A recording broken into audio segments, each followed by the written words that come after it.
거지 같은 년이 여기가 어디라고 옷을 함부로 풀어젖히고 있어. 한 베테랑 군인의 오만한 조롱은 여자라는 이유로 영웅의 명예를 짓밟았습니다. 하지만 피해 전장을 뚫고 별을 단 그녀는 썩어빠진 부품을 도려내기로 결심합니다. 그 오만이 어떻게 스스로의 군 생활을 끝장내고 군 전체를 뒤흔들게 되었을까요? 여러분의 일상을 댓글로 나눠주시고 시청 후 구독과 좋아요도 잊지 마세요. 경기도 포천, 대한민국 육군의 심장부라 불리는 제5군단 사령부의 아침은 언제나 강철처럼 차가운 긴장감으로 시작되었다.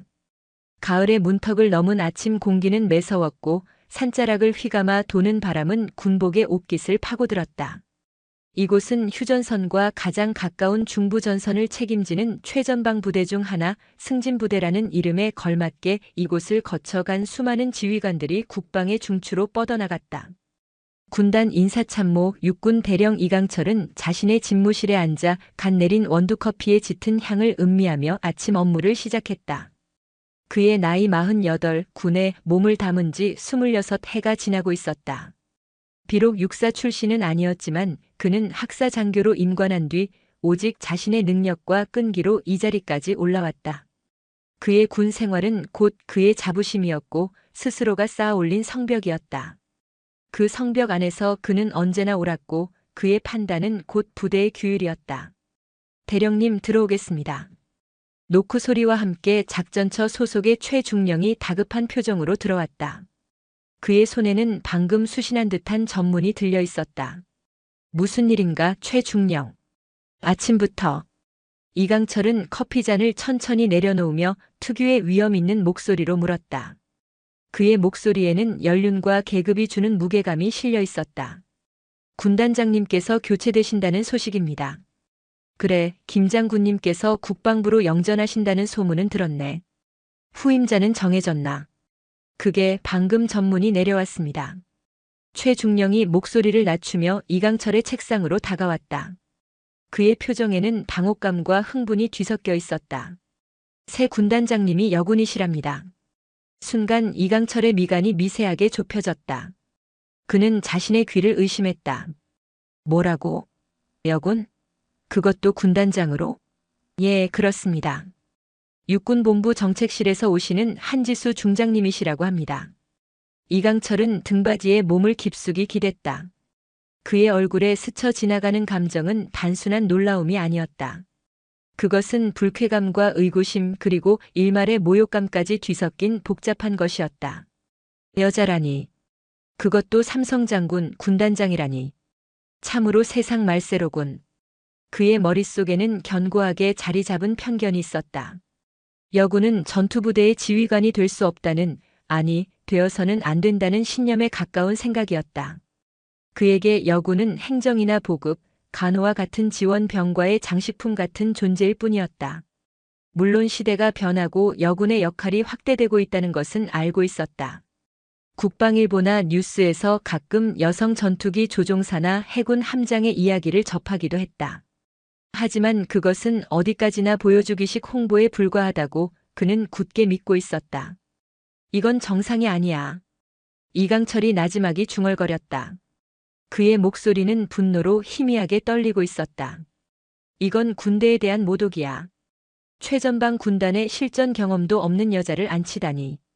윗대가리들이 정치 노름에 미쳐 돌아가는 게 틀림없어. 대령님 말씀 조심하셔야 합니다. 최중령이 주위를 살피며 조심스럽게 말했다. 하지만 그의 눈빛 역시 이강철의 생각에 동조하고 있었다. 조심? 뭘 조심하라는 건가? 틀린 말이라도 했나? 어디서 온실 속 화초처럼 자란 여자가 총칼이 오가는 이곳에 지휘관 노릇을 하겠다는 건가? 부대원들 사기는 어떻게 할 것이며 북괴놈들이 이걸 알면 뭐라고 하겠나?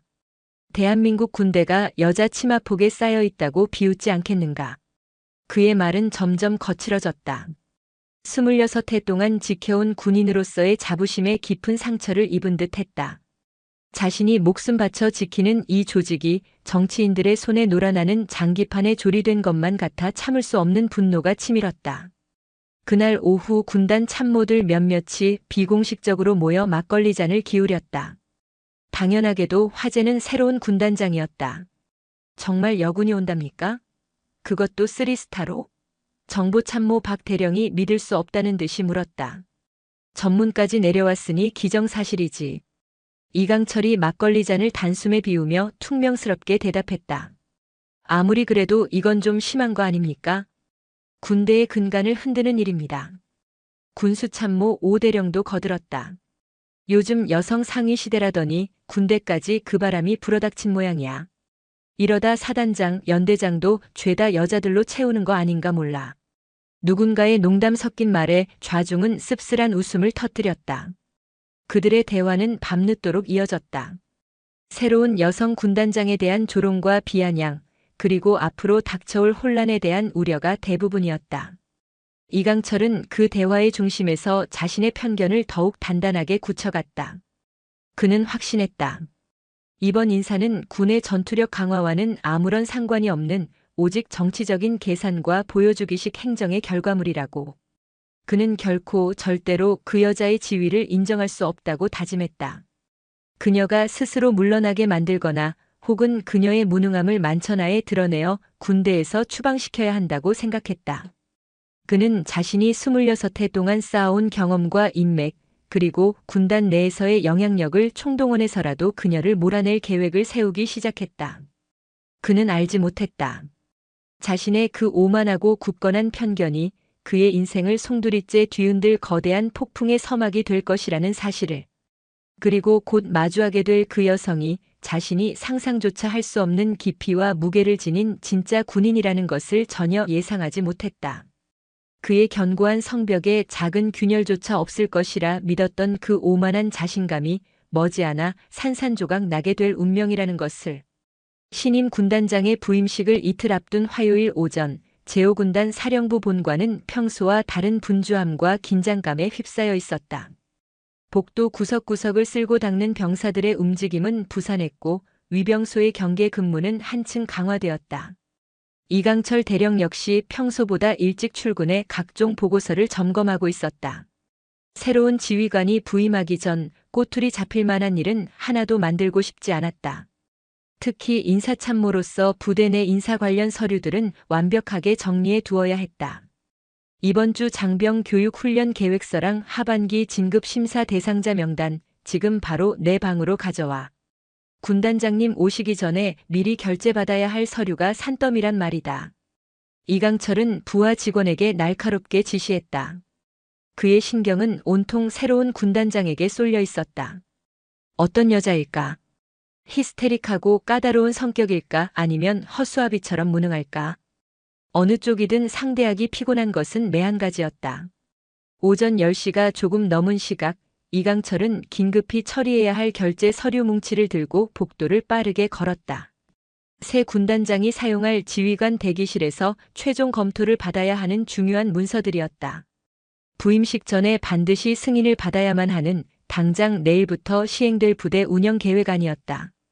그는 서둘러 군단장실 바로 옆에 위치한 지휘관 대기실 문 앞에 도착했다. 평소 같았으면 당연히 노크를 했겠지만 아직 새 군단장이 부임하기 전이니 당연히 빈방일 것이라고 생각했다. 게다가 처리해야 할 업무가 너무 많아 마음이 조급했다. 잠깐만 여기서 서류 순서만 다시 정리하고 들어가자. 그는 문고리를 잡고 망설임 없이 돌렸다. 문이 열리는 순간 이강철의 눈이 동그랗게 커졌다. 안에는 정복 셔츠 차림의 한 여성이 상의 단추를 잠그며 서 있었다. 키는 그리 크지 않았지만 다부진 어깨와 군더더기 없는 몸가짐에서 오랫동안 단련된 군인의 기운이 느껴졌다. 죄송합니다. 이강철은 자신도 모르게 소리치며 한 걸음 뒤로 물러났다. 하지만 그는 곧 의아한 표정을 지었다. 잠깐만, 여긴 분명 군단장 전용 대기실이다. 그런데 저 여자는 누구지? 부속실 여군인가? 아니, 여군이라기엔 계급장도 없고 그렇다고 민간인 복장도 아니다. 실례지만 여기서 뭘 하고 계시는 겁니까? 이강철이 경계심 가득한 목소리로 물었다. 여성은 놀란 기색도 없이 침착하게 정복 재킷을 마저 입으며 단추를 하나씩 잠갔다. 그녀의 움직임은 차분하고 절도 있었다. 죄송하지만 잠시만 기다려 주시겠습니까? 기다려달라니요? 여기가 어디라고 생각하십니까?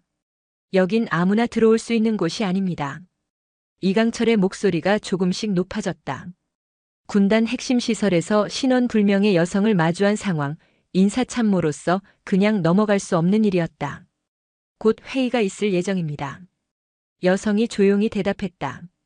하지만 그 대답은 이강철의 분노에 기름을 부었다. 회의? 지금 장난합니까? 본관 근무자가 이런 식으로 돌아다니는 겁니까? 당신 도대체 소속이 어디고 신분이 뭡니까? 여성은 여전히 동요하지 않았다. 그녀는 정복 재킷을 완전히 입고 나서야 고개를 들어 이강철을 똑바로 바라보았다. 그녀의 눈빛은 차갑고 깊었다. 마치 그의 속을 꿰뚫어 보는 듯한 날카로움이 있었다. 조금만 더 기다려주시면 모든 것이 명확해질 겁니다. 명확해진다고? 무슨 선문답이라도 하자는 겁니까? 여긴 군사 2급 비밀을 취급하는 군단장님의 직무 공간 바로 옆입니다. 민간인이 함부로 드나들 수 있는 곳이 아니란 말입니다. 이강철의 고함 소리는 복도 전체에 울려 퍼졌다. 마침 복도 끝에서 급한 발소리가 들렸다. 부사관 한 명이 허둥지둥 뛰어오고 있었다. 대령님, 거기 들어가시면 안 됩니다. 하지만 이미 늦었다. 이강철의 분노는 극에 달해 있었다. 도대체 군 기강이 이게 뭡니까? 아무나 이런 중요한 장소에 들어와서 옷이나 갈아입고 있는데 경비는 뭘 하고 있었던 거야? 여성은 말없이 이강철을 바라보았다. 그 눈빛은 화가 난 것 같지도 당황한 것 같지도 않았다. 오히려 무언가를 흥미롭게 관찰하는 듯한 기묘한 표정이었다. 당장 신분을 밝히지 않으면 경비대에 신고해서 육군 헌병대로 넘기겠습니다. 마지막 경고입니다. 뛰어온 부사관이 숨을 헐떡이며 이강철의 팔을 잡았다. 대령님, 제발 지금 그분은 뭐가 그분이야? 이 사람은 외부인이야. 당장 끌어내. 이강철이 부사관을 향해 버럭 소리쳤다. 그때 여성이 조용히 입을 열었다. 그녀의 목소리는 낮고 차분했지만 이상한 위압감이 느껴졌다. 대령께서는 지금 많이 흥분하신 것 같군요. 흥분? 당연히 흥분하지. 군사 기밀이 보관된 장소에 정체불명의 사람이 있는데 이게 흥분하지 않을 일인가? 군사 기밀 걱정은 하지 않으셔도 됩니다. 저 역시 이 조직의 일원이니까요. 그녀의 입가에 희미한 미소가 걸렸다. 그것은 비웃음처럼 보이기도 했다. 이강철은 더욱 당황했다. 일원이라고? 그렇다면 왜 신분을 밝히지 않는 거지? 대령님, 정말로 지금 그만하셔야 합니다. 부사관이 거의 애원하듯 그를 말렸다. 하지만 이강철은 이미 이성을 잃은 상태였다. 자신의 앞에서 정체를 숨긴 채 여유를 부리는 저 여자의 태도가 그의 자존심을 건드렸다. 그는 26해 동안 이런 무례를 겪어본 적이 없었다. 아니, 도대체 왜 아무도 제대로 된 설명을 안 해주는 겁니까? 이 여자가 누군지, 왜 여기 있는지 당신이라도 말해봐. 그가 부사관의 멱살이라도 잡을 듯이 윽박질렀다. 여성은 정복을 완전히 매무새를 가다듬고 나서 이강철을 똑바로 바라보았다. 잠시 후에 모든 것이 명확해질 테니 조금만 참아주시지요. 참으라고? 내가 왜 참아야 합니까? 그때 복도 저편에서 다른 참모들이 나타났다. 모두 깔끔한 정복 차림으로 부임식 준비를 위해 이동하고 있는 듯 했다. 이강철은 동료들을 보자 더욱 확신에 차서 소리쳤다. 보시오. 다른 사람들은 모두 제대로 된 군인들 아니오. 당신만 정체가 불분명하단 말입니다. 여성은 손목시계를 한번 흘깃 보더니 말했다. 이제 곧 회의실로 가야겠군요. 회의실? 당신이 무슨 자격으로 회의에 참석한다는 거요? 부사관이 마지막으로 이강철의 소매를 붙잡았다.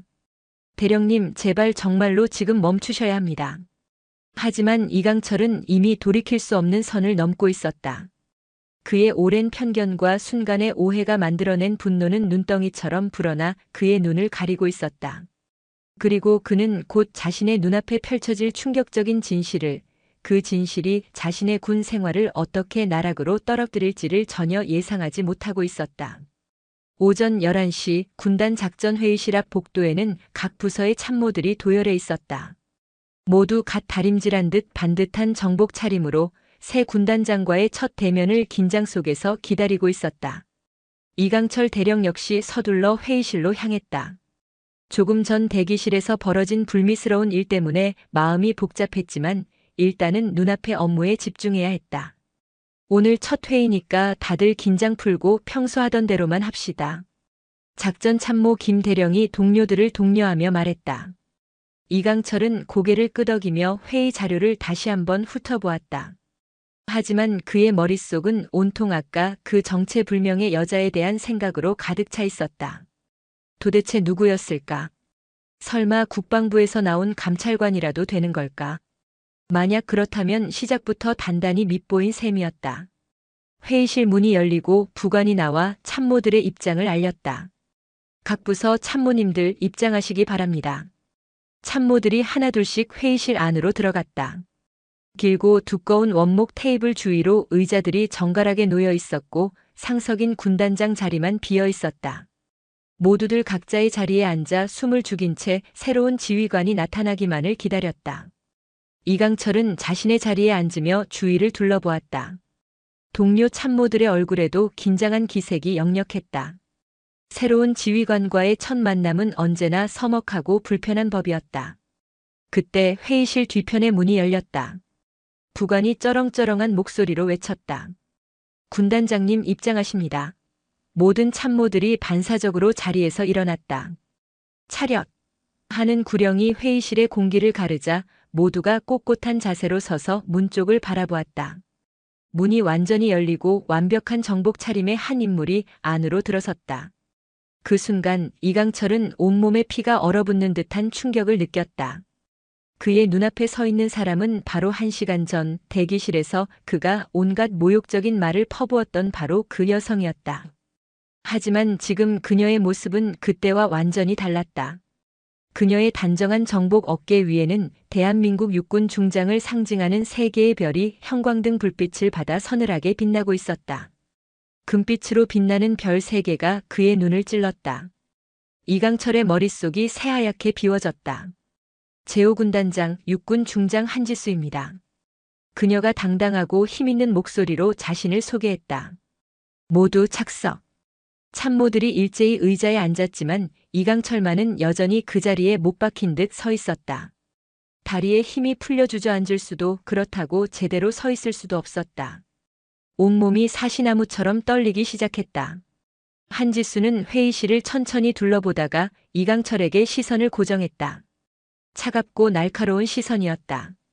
거기 서 있는 분 인사참모 박태준 대령 맞으시죠? 예, 그렇습니다. 이강철이 간신히 대답했다. 목소리가 염소처럼 떨려 나왔다. 아까 지휘관 대기실에서 뵌 분이시군요. 한지수의 목소리에는 어떤 감정도 실려 있지 않았다. 그래서 더 무서웠다. 그때 보니 목소리가 상당히 우렁차시던데 상관에 대한 기본 예의는 배우지 못하셨나 봅니다. 순식간에 회의실 안의 공기가 얼어붙었다. 다른 참모들은 무슨 영문인지 몰라 서로의 눈치만 살피고 있었다. 이강철의 등줄기에서는 식은땀이 폭포수처럼 흘러내렸다. 죄송합니다. 정말 죄송합니다. 이강철이 떨리는 목소리로 사과했다. 그때는 군단장님이신 줄 미처 몰라배웠습니다. 몰라봤다고 하셨습니까? 한지수가 고개를 살짝 기울였다. 그렇다면 다행입니다. 만약 내 신분을 알고도 그런 무례를 범했다면 오늘 이 회의에 앉을 자격은 없었을 테니까요. 이강철은 더 이상 아무 말도 할 수 없었다. 자신이 얼마나 끔찍하고 돌이킬 수 없는 실수를 저질렀는지 뒤늦게 깨달았다. 군 조직에서 그것도 첫 대면에서 상급자에게 그런 모욕적인 언행을 한 것은 용서받을 수 없는 하극상이었다. 한지수가 회의 자료를 펼치며 말했다. 앞으로 이 부대를 함께 이끌어갈 참모진들과 인사를 나누고 싶었는데 첫 만남이 이렇게 되어서 유감입니다. 다른 참모들도 이제 대강의 상황을 파악했다. 이강철이 무언가 엄청난 실수를 저질렀다는 것을 눈치챈 것이다.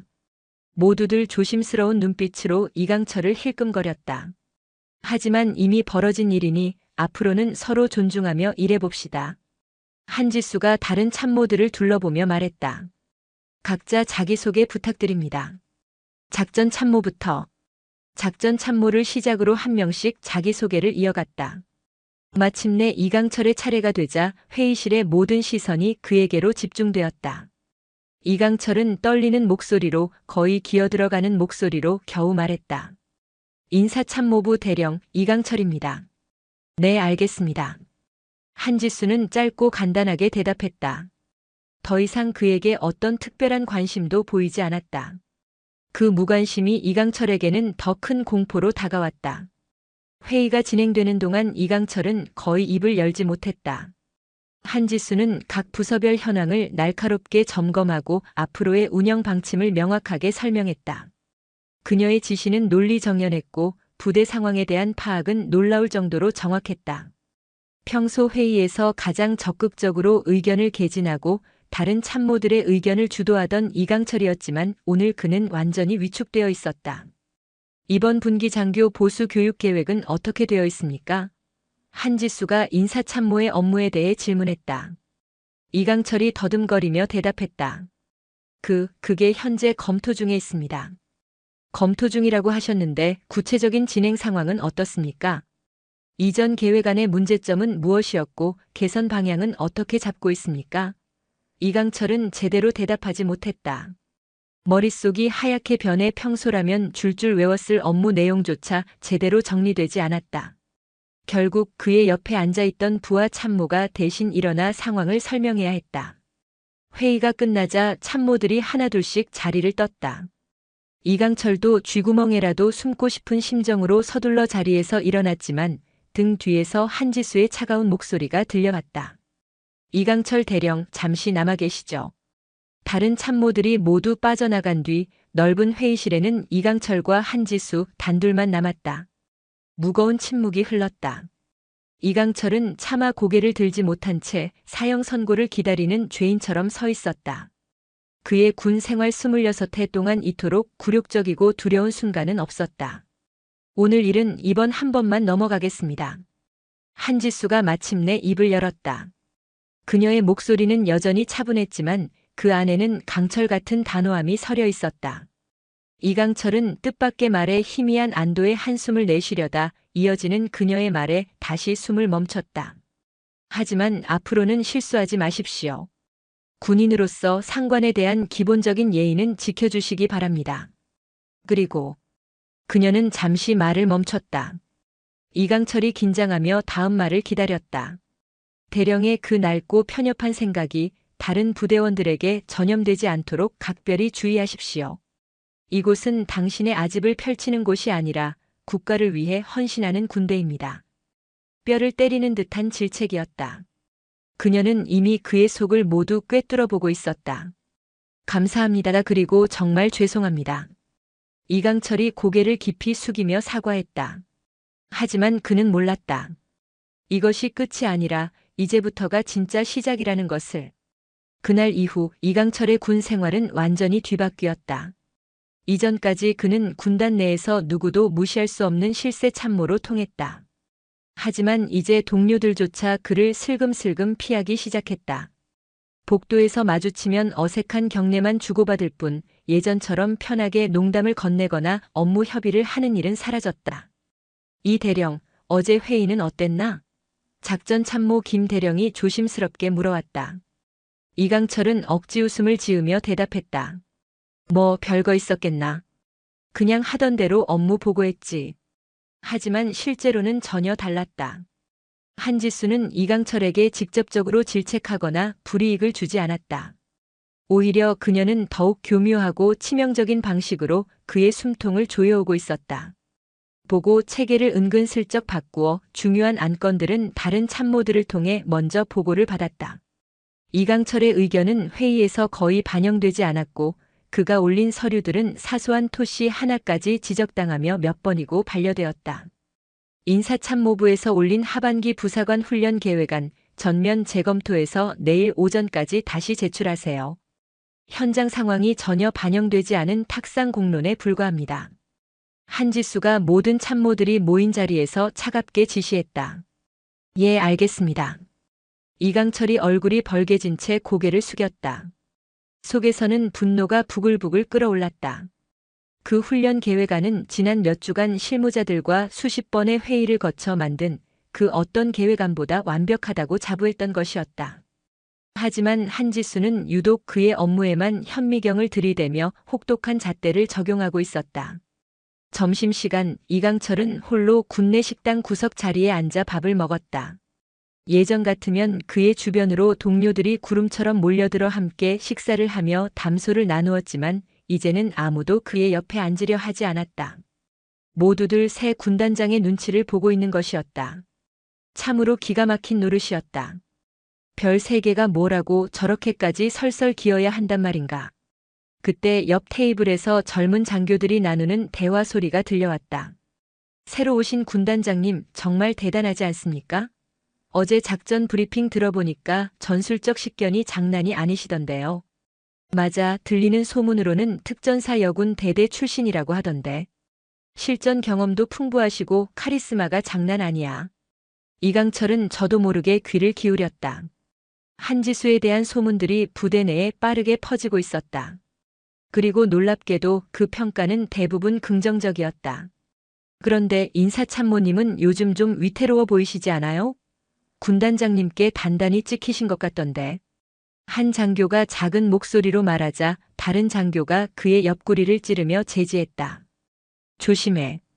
그런 말 함부로 하는 거 아니야. 하지만 이강철은 모든 것을 똑똑히 들었다. 부대 내에서 자신을 바라보는 시선이 어떻게 변하고 있는지, 한때 존경받던 베테랑 참모에서 하루아침에 문제야 골칫거리로 전락해버린 자신의 처지를 실감할 수 있었다. 오후에는 더욱 충격적인 일이 벌어졌다. 평소 이강철이 전담했던 핵심 업무 중 하나인 장교 진급 심사위원 자리가 아무런 예고 없이 작전 참모에게 넘어간 것이다. 공식적인 이유는 업무 효율화였지만 군단 내에서 그의 막강했던 권한을 축소하려는 의도라는 것을 모르는 사람은 없었다. 대령님, 이번 장교 진급 심사 관련 업무는 이제부터 작전 참모부에서 주관하게 되었습니다. 부하 참모가 미안한 표정으로 보고했다. 이강철의 얼굴이 분노로 일그러졌다. 무슨 소리야? 장교 진급 심사는 인사참모의 고유 권한이야. 군단 규정에도 그렇게 명시되어 있어. 군단장님께서 직접 내리신 지시라서 저희도 어쩔 수가 없습니다. 이강철은 주먹을 꽉 쥐었다. 책상 위 결제판을 집어 던지고 싶은 충동을 간신히 참았다. 이것은 명백히 자신을 겨냥한 보복이었다. 한지수는 직접 칼을 휘두르지 않고 서서히 그의 팔다리를 잘라내며 고사시키고 있었다. 그날 저녁 이강철은 부대 밖 허름한 포장마차에서 혼자 소주를 마셨다.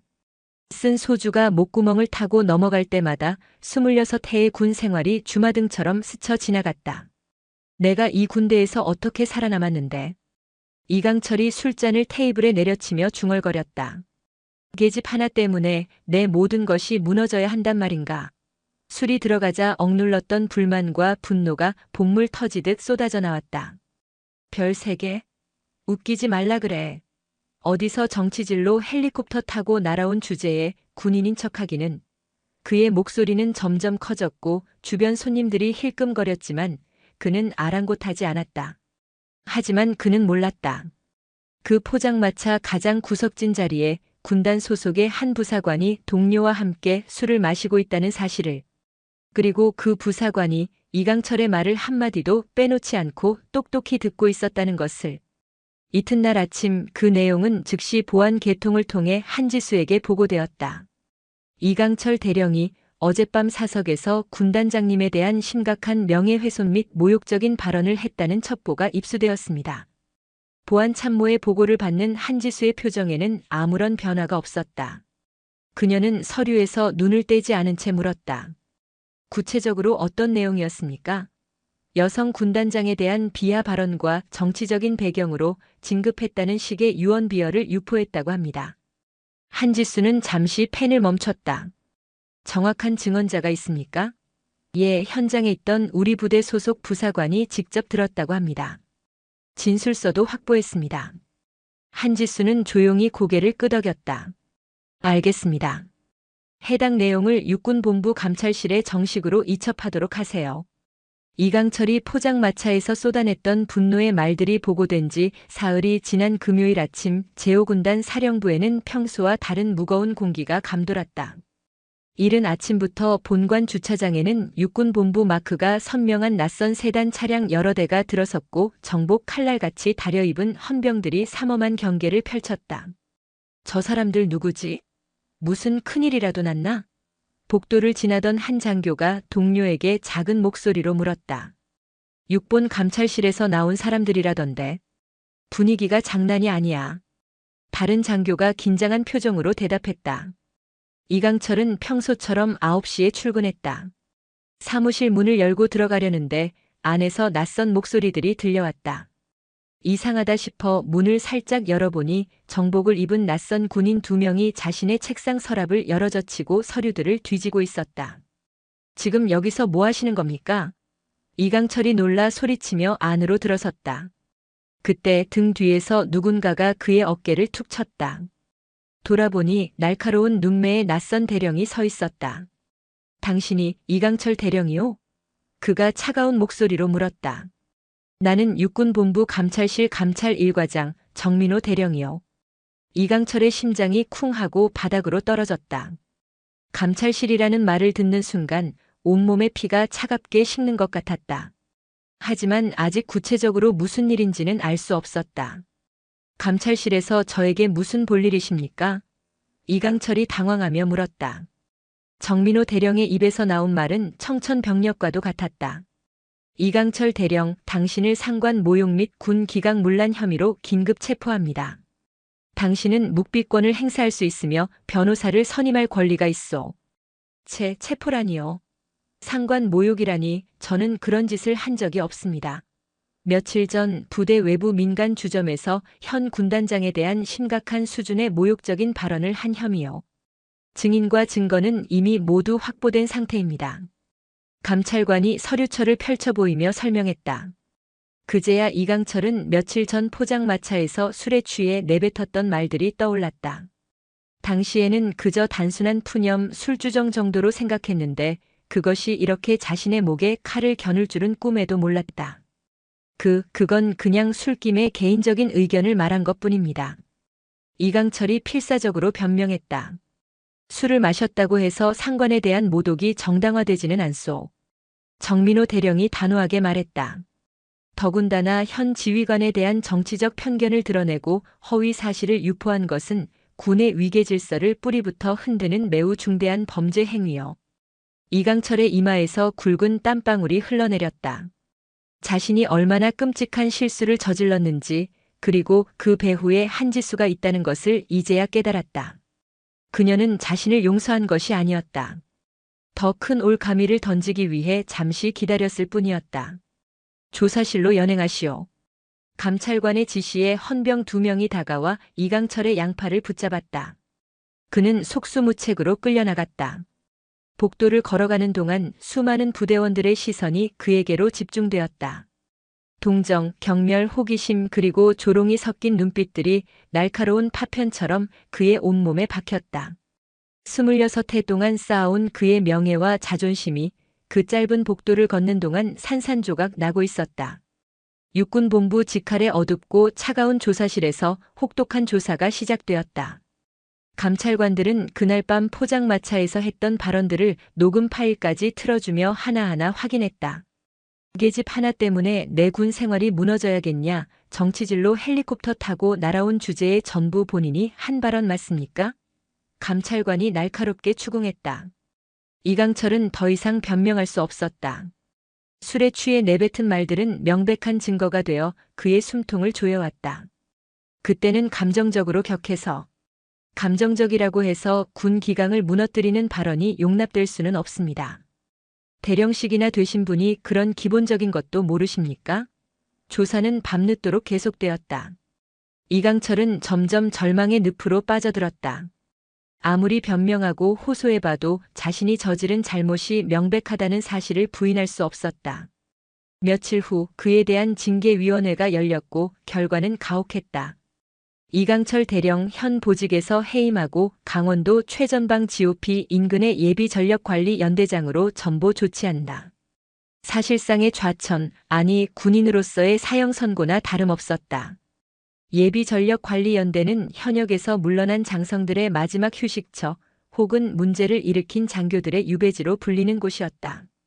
그곳으로 간다는 것은 군인으로서의 모든 경력이 끝났음을 의미했다.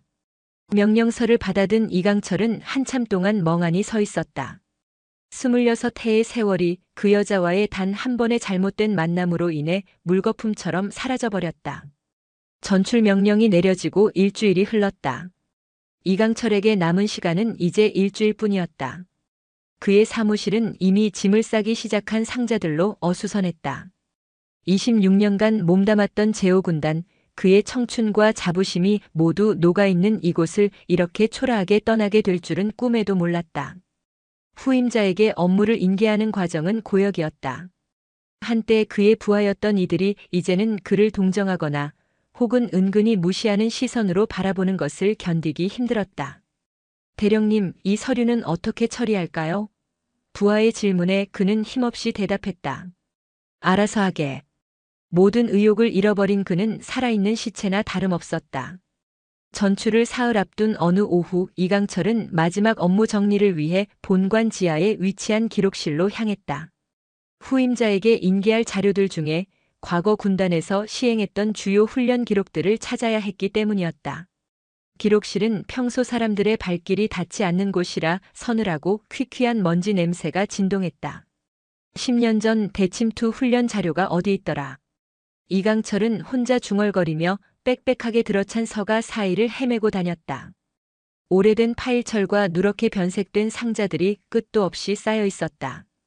대부분 먼지가 두껍게 쌓여 있어 언제 마지막으로 사람의 손길이 닿았는지 짐작조차 할 수 없었다.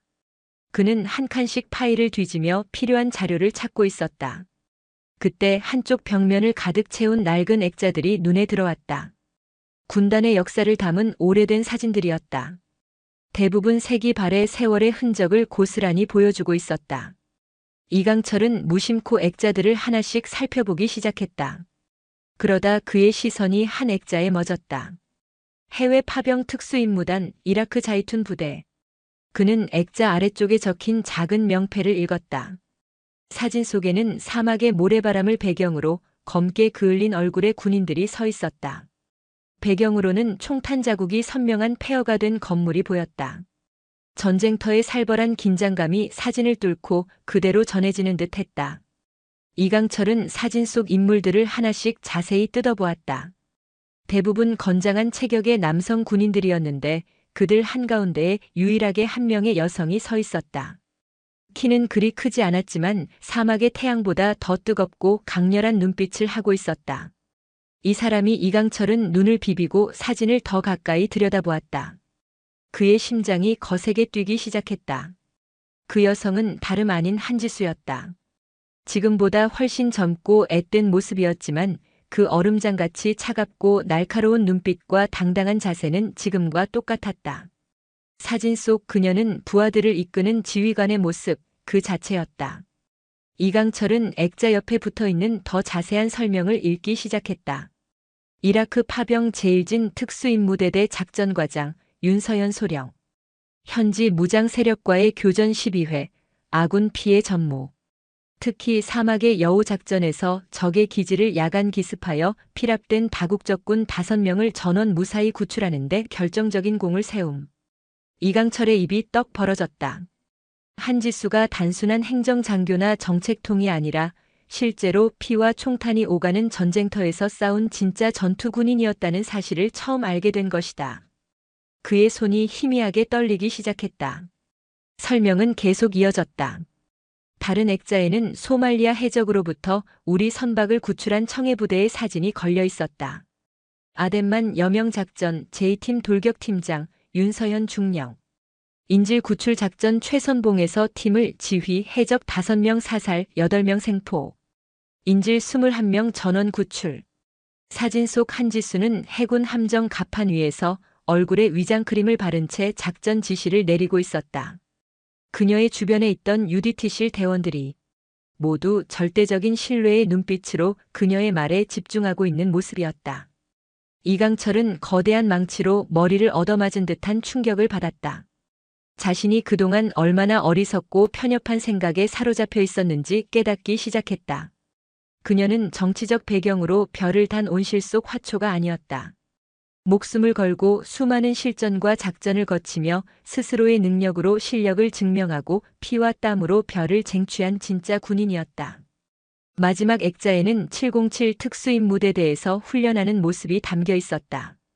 험준한 산악지대에서 완전 군장을 한 채 남성 대원들과 똑같이 진흙탕을 구르고 절벽을 오르는 그녀의 모습이 있었다. 남성 대원들에게 조금도 뒤처지지 않고 오히려 그들을 이끌며 앞장서는 모습이었다. 이분이 정말 이런 분이셨구나. 이강철은 너덜너덜해진 정신으로 중얼거렸다. 그는 사진들 앞에서 한참을 넋나간 사람처럼 서 있었다. 지난 몇 주 동안 자신이 그녀에게 보였던 경멸과 모욕, 그리고 비아냥거림이 주마등처럼 스쳐 지나갔다. 그녀를 단순히 여자 군단장으로만 보고 그녀의 능력과 경험을 애써 무시하고 깎아내리려 했던 자신의 모습이 너무나도 부끄럽고 한심하게 느껴졌다. 나는 얼마나 바보 같은 짓을 한 것인가. 그는 자책하며 고개를 숙였다. 그동안 이강철은 한지수가 자신을 의도적으로 괴롭힌다고 생각했다. 하지만 지금 돌이켜보니 그녀는 단지 군인으로서, 지휘관으로서 당연히 해야 할 일을 했을 뿐이었다. 실전에서 단련된 그녀의 날카로운 리더십을 자신의 굳어버린 관성과 아집으로 받아들이지 못했던 것이다. 이강철은 다시 첫 번째 사진, 이라크 사막에서 찍은 그 사진을 바라보았다. 사진 속 젊은 한지수의 눈빛이 새롭게 보였다. 그것은 수많은 죽음의 위기를 넘나들며 살아남은 자의 눈빛, 진짜 군인의 눈빛이었다. 저 험한 곳에서 부하들을 한 명도 잃지 않고 무사히 데리고 나온 분에게 나는 도대체 무슨 짓을 한 것인가. 기록실을 나오면서 이강철의 마음은 완전히 무너져 내렸다. 자신이 그동안 얼마나 좁고 편협한 세상에 갇혀 살았는지 뼈저리게 깨달았다. 한지수에 대한 모든 오해와 편견 그리고 증오가 한순간의 부끄러움과 존경심으로 바뀌어 있었다. 복도를 걸으면서 그는 생각했다. 나는 지금까지 진짜 군인을 알아보지도 못했구나. 겉모습과 성별만으로 한 사람의 모든 것을 판단했던 거야. 사무실로 돌아온 이강철은 책상에 앉아 한참을 멍하니 있었다. 며칠 뒤면 이곳을 떠나야 하는 절망적인 상황이지만 이제는 그것보다 자신의 잘못을 인정하고 진심으로 사과해야 한다는 생각이 간절해졌다. 정말 부끄럽다. 이런 훌륭한 지휘관을 내가 감히 모욕했단 말인가. 그는 이제야 알 수 있었다. 한지수가 왜 그토록 엄격하고 철저했는지, 왜 그토록 높은 기준을 요구했는지. 생사를 오가는 실전에서 단련된 지휘관은 당연히 그래야만 했던 것이다.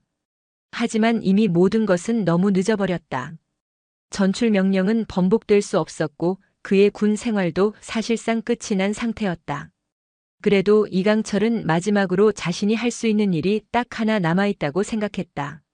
떠나기 전 마지막으로 단 한 번이라도 그분께 군인 대 군인으로서 진심 어린 사과를 드려야 한다. 전출을 하루 앞둔 마지막 날 금요일 오후. 이강철은 모든 업무 정리를 마쳤다. 책상 위에는 후임자에게 넘겨줄 인수인계서 한 묶음만 덩그러니 남아있었고 그의 개인 물품들은 이미 상자에 담겨 사무실 구석에 쌓여 있었다. 26해 동안 그의 세계였던 이곳을 떠날 시간이 다가오고 있었다. 대령님, 인수인계서 최종 확인 끝났습니다. 후임 참모가 서류를 들고 와서 말했다. 이강철은 고개를 끄덕이며 서류의 마지막 장에 서명을 했다. 그의 손이 희미하게 떨렸다. 수고했네. 앞으로 부대를 잘 부탁하네. 열심히 하겠습니다. 그동안 정말 고생 많으셨습니다. 후임 참모가 깍듯하게 인사하고 나갔다. 이제 정말로 모든 것이 끝났다. 하지만 이강철에게는 아직 해야 할 일이 하나 남아 있었다. 어제 기록실에서 한지수의 진짜 모습을 알게 된 뒤로 제대로 된 사과를 하고 싶다는 마음이 밤새 그의 가슴을 무겁게 짓눌렀다. 이강철은 자리에서 일어나 거울 앞에 섰다. 그는 흐트러진 정복의 옷깃을 바로잡고 단추 하나하나를 정성스럽게 잠갔다. 구겨진 계급장도 반듯하게 폈다. 마지막이니만큼 군인다운 가장 반듯한 모습으로 그녀를 만나고 싶었다. 오후 5시 퇴근 시간이 가까워진 시각, 이강철은 군단장실 문 앞에 도착했다. 문 앞을 지키고 있던 경비병이 그를 보더니 놀란 표정을 지었다. 최근 그가 군단장실 근처에 오는 일은 전무했기 때문이었다. 이강철 대령님, 어쩐 일이십니까? 경비병이 정중하게 물었다. 군단장님께 잠깐 뵙고 싶다고 전해주게. 이강철이 차분하고 낮은 목소리로 말했다. 경비병이 실내로 들어가 수화기를 들고 잠시 통화했다. 잠시 후 그가 나와서 이강철에게 말했다. 들어가시라고 하십니다. 이강철은 깊게 심호흡을 한 번 하고 군단장실의 두꺼운 문을 두드렸다. 대령 이강철, 보고드립니다. 들어오세요. 안에서 한지수의 목소리가 들려왔다. 문을 열고 들어가니 한지수는 책상에 앉아 산더미 같은 서류를 검토하고 있었다. 이강철이 들어왔지만 그녀는 고개조차 들지 않고 계속 업무에만 집중했다. 예상했던 냉담한 반응이었지만 이강철은 더 이상 놀라지 않았다. 말씀하세요. 한지수가 여전히 서류에서 눈을 떼지 않은 채 말했다. 이강철은 방 중앙에 정자세로 서서 힘겹게 입을 열었다. 먼저 죄송하다는 말씀을 드리고 싶습니다. 그제야 한지수가 고개를 들어 이강철을 바라보았다. 그녀의 눈빛은 여전히 차가웠다. 뭐가 죄송하다는 겁니까? 제가 무례했습니다. 이강철이 진심을 다해 말했다. 그의 목소리에는 깊은 회한이 담겨 있었다. 처음 배웠을 때부터 지금까지 저의 오만함과 편견이 얼마나 부끄러운 것이었는지 이제야 깨달았습니다. 한지수는 들고 있던 펜을 내려놓고 의자 등받이에 몸을 기댔다. 그녀는 팔짱을 낀 채 날카로운 눈으로 이강철을 뜯어보았다. 갑자기 무슨 깨달음이라도 얻으셨습니까? 어제 기록실에서. 이강철이 잠시 말을 멈췄다. 중장님의 과거 활동 기록들을 보았습니다. 이라크와 소말리아 그리고 특수전 부대에서의 기록들을. 한지수의 표정에 미세한 변화가 스쳐 지나갔다. 하지만 그녀는 여전히 차가운 표정을 유지했다. 그래서요. 제가 얼마나 무지하고 어리석었는지 알게 되었습니다. 이강철이 고개를 푹 숙이며 말했다. 저는 중장님을 정치적인 배경으로 쉽게 별을 단 분이라고 생각했습니다. 피와 땀으로 조국을 지켜오신 진짜 군인이셨는데 저는 처음부터 편견이라는 색안경을 끼고 멋대로 판단하고 모욕했습니다. 용서받지 못할 죄를 지었습니다. 한지수는 한참 동안 아무 말 없이 이강철을 바라보았다.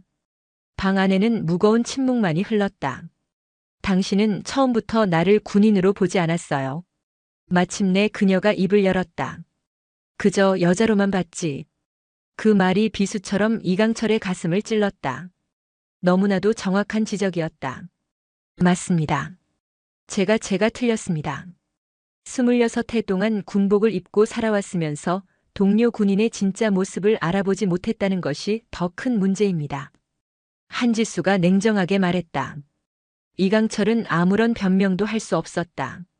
그녀의 말이 모두 옳았기 때문이다. 자신이 얼마나 편협하고 다친 사고를 가지고 있었는지 뼈저리게 느끼고 있었다. 하지만 이강철이 조심스럽게 입을 열었다. 지금이라도 깨달았습니다. 진심으로 반성하고 있습니다. 처음부터 다시 배워야겠다고 생각했습니다. 한지수는 자리에서 일어나 창문 쪽으로 천천히 걸어갔다. 창밖으로는 연병장에서 저녁 점호를 준비하는 군인들의 모습이 보였다. 이 대령. 한지수가 창밖을 바라보며 말했다. 군복을 입었다면 2가지를 두려워하지 마시오. 2가지라니요? 이강철이 물었다. 한지수가 돌아서서 이강철을 똑바로 바라보았다. 첫째, 실수를 두려워하지 마시오. 누구나 실수는 할 수 있어. 하지만 그 실수에서 배우지 못하고 같은 실수를 반복하면 그건 진짜 문제가 되는 거요. 이강철은 조용히 고개를 끄덕였다. 그녀의 말이 그의 가슴에 깊이 와 닿았다. 둘째, 변화를 두려워하지 마시오. 한지수가 계속해서 말했다. 세상은 계속해서 변하고 있어. 군대도 마찬가지요. 과거의 낡은 관념과 방식에만 머물러 있으면 결국 도태될 수밖에 없어. 이강철은 한지수의 말을 곰곰이 되새겼다. 자신이 그동안 얼마나 변화를 거부하고 낡은 고정관념 속에서 안주하려 했는지 인정할 수밖에 없었다. 제가 너무 늦게 깨달은 것 같습니다.